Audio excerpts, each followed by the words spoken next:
नमस्कार, बहुत स्वागत है आपका। आप देख रहे हैं किस्मत कनेक्शन और मैं हूं आपके साथ शैलेंद्र पांडे। अक्सर हमारे पास मेल में, टेलीफोन कॉल्स पर यह प्रश्न पूछा जाता है कि मैं सूर्य को जल चढ़ाना चाहता हूं या चढ़ाना चाहती हूं, लेकिन मुझे उसके नियम पता नहीं हैं। बहुत सारी चीज़ें मेरे समझ में नहीं आती हैं। और एक बात जाने रहिए कि ज्योतिष में कोई उपाय करिए या ना करिए, लेकिन सूर्य को जल जरूर चढ़ाइए। इसके नियम क्या हैं, इसका सटीक तरीका क्या है, इस पर आज बात करेंगे। बात आपके राशियों की करेंगे और आपके प्रश्न का उत्तर भी देंगे। तो चलिए कार्यक्रम की शुरुआत करते हैं और सबसे पहले जानते हैं गुड लक।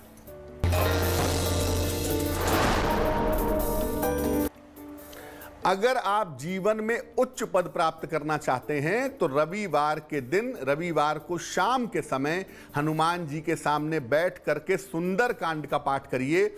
इससे आपको जीवन में उच्च पद की प्राप्ति अवश्य होगी। सबसे पहले जानते हैं कि हमारी जिंदगी में और ज्योतिष के हिसाब से अगर देखें तो सूर्य का क्या महत्व है। देखिए, सूर्य हमारे जीवन में प्रकाश का और ऊर्जा का सबसे बड़ा स्रोत है। प्रकाश के लिए इस पृथ्वी पर और ऊर्जा के लिए सूर्य की कोई बराबरी नहीं है। बिना सूर्य के जीवन की कल्पना करना असंभव है और इसीलिए ज्योतिष में सूर्य को व्यक्ति का प्राण कहते हैं, आत्मा कहते हैं। सूर्य से व्यक्ति जीवन के हर मामले में सफलता पा जाता है। अगर सूर्य की स्थिति कुंडली में थोड़ी भी बेहतर है तो व्यक्ति जीवन में सफल होता है। व्यक्ति को सम्मान, उच्च पद और पिता का सुख सूर्य से मिल जाता है। सूर्य राज्य और राजकीय पद को भी नियंत्रित करता है। आप सरकारी नौकरी पाएंगे नहीं पाएंगे, गवर्नमेंट से कोई फेवर मिलेगा नहीं मिलेगा, इसको भी सूर्य नियंत्रित करता है। आंखों, हड्डियों और हृदय रोग की समस्या के पीछे भी सूर्य ही विद्यमान होता है। चलिए अब राशियों के सिलसिले की शुरुआत कर लेते हैं और सबसे पहले जानते हैं मेष, वृषभ और मिथुन राशि का राशिफल।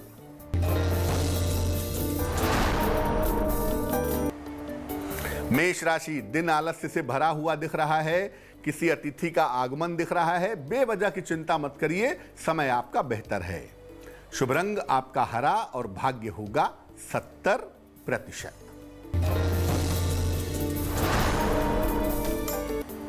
वृषभ राशि, धन की स्थिति में सुधार होगा। नौकरी का नया अवसर आ सकता है। किसी बड़े बुजुर्ग का सहयोग मिलेगा। शुभ रंग होगा आपका सफेद और भाग्य होगा 80%।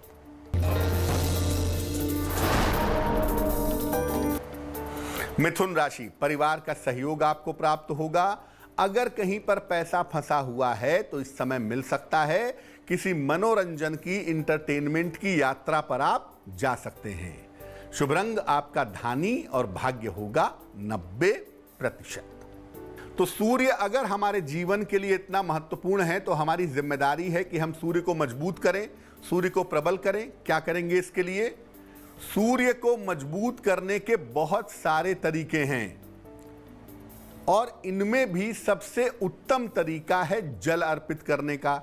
वैसे तो आप सूर्य का मंत्र भी जप सकते हैं, सूर्य का रत्न भी पहन सकते हैं, लेकिन जल अर्पित करना सबसे ज्यादा सटीक तरीका है। जल अर्पित करने से निसंदेह सूर्य तो मजबूत होता ही है, साथ ही साथ 9 ग्रहों की कृपा भी व्यक्ति को मिल जाती है।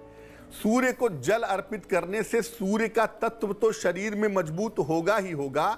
जो बाकी के 8 ग्रह हैं, सूर्य को मिलाकर के 9 हो जाते हैं, इन सब की कृपा आपको आसानी से प्राप्त होगी।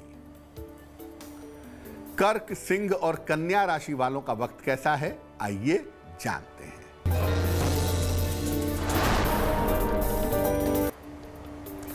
कर्क राशि, व्यर्थ का तनाव ना पालें।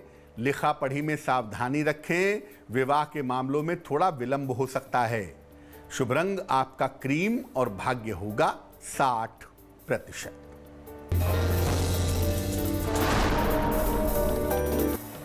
सिंह राशि, मानसिक स्थिति में सुधार होगा। खरीदारी में व्यस्त रहेंगे।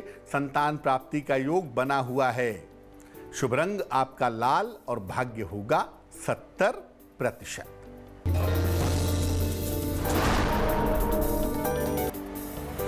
कन्या राशि, धन के मामलों में सफलता मिलेगी, ऑफिस की समस्या कम हो जाएगी, संपत्ति लाभ के योग आपके लिए बन रहे हैं। शुभ रंग आपका गुलाबी और भाग्य होगा 80%। चर्चा को आगे बढ़ाएंगे, लेकिन इसके पहले आपके प्रश्न का उत्तर देते हैं। मोना शर्मा ने हमें हरियाणा से मेल लिखा है। मोना की जन्म तारीख है 23 जनवरी 1998। जन्म का समय है शाम को 4:20 और जन्म का स्थान है भिवानी, हरियाणा। मोना पूछ रही हैं कि यूपीएससी की तैयारी कर रही हूं, मुझे कब तक सफलता मिलेगी, विवाह कब और कैसा होगा, त्वचा की समस्या है, इसके लिए क्या उपाय करूं।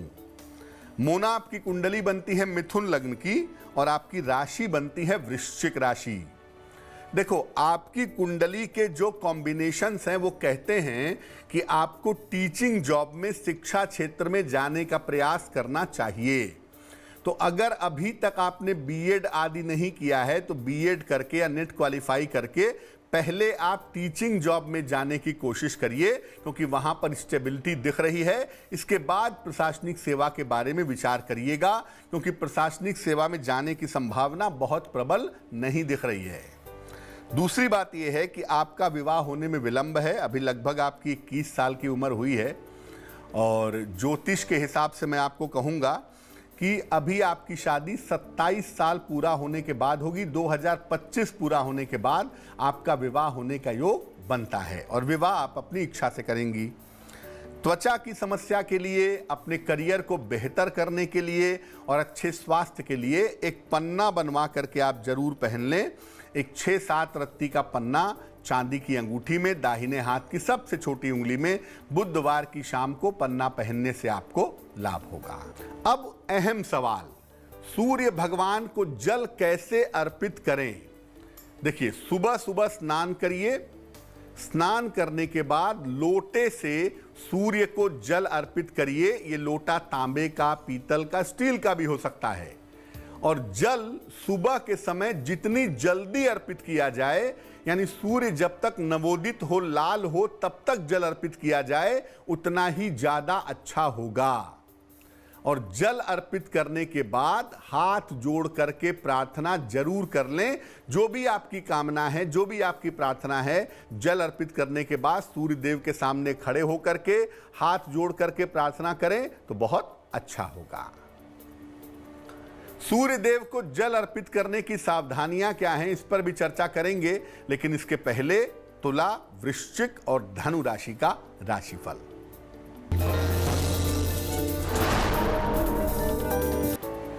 तुला राशि, नौकरी में परिवर्तन का योग बन रहा है, धन प्राप्ति के अच्छे संयोग हैं, किसी पुराने मित्र से भेंट होगी। शुभ रंग आपका सफेद और भाग्य होगा 75%।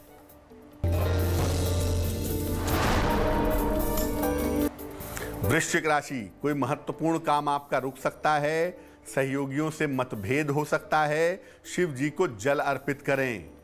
शुभ रंग आपका नारंगी और भाग्य होगा 60%।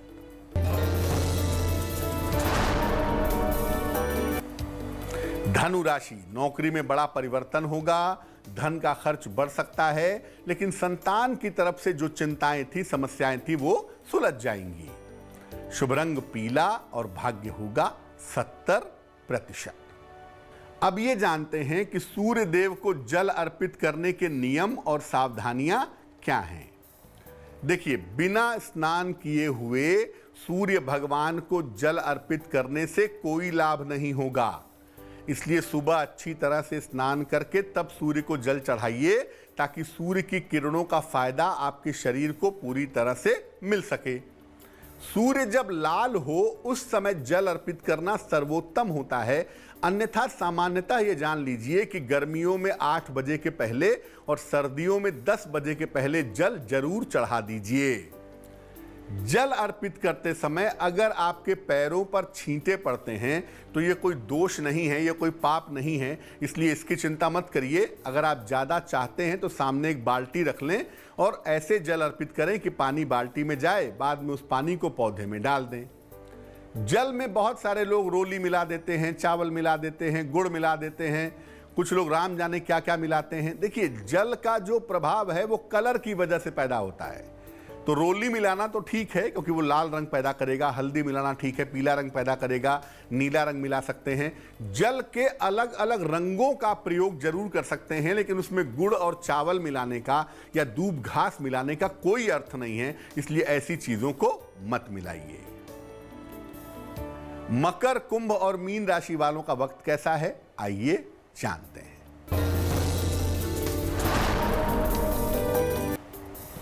मकर राशि, कार्यक्षेत्र में लाभ होगा, स्थान परिवर्तन आपका हो सकता है, धन लाभ के योग बने हुए हैं।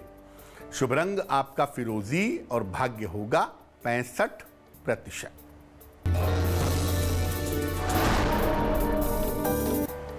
कुंभ राशि, स्वास्थ्य में सुधार होगा, कारोबार में लाभ होगा, परिवार के बड़ों के साथ मतभेद सुलझ जाएंगे।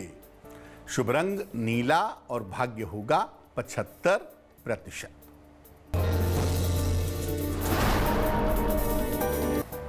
मीन राशि, व्यवसाय या नौकरी में समस्या हो सकती है, धन हानि से बचाव करें, समय का सही प्रयोग करें ताकि इस समय आपको मुश्किल ना हो।